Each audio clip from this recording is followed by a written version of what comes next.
Urduritasunarekin, aurrekoan apirilean egon nintzen lasaiago.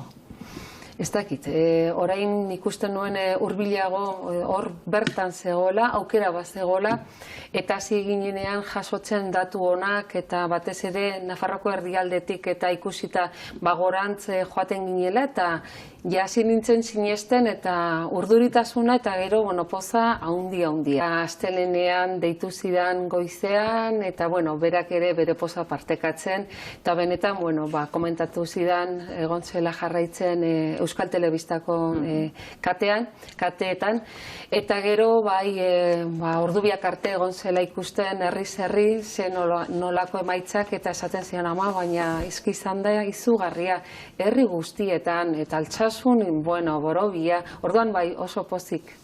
Eskatzen dugu demokrazia, eskatzen dugu herrien borontatea errespetatu egin behar dela, eskatzen dugu agenda sozial progresista edo aurrerakoia, orduan horrekin joango gara.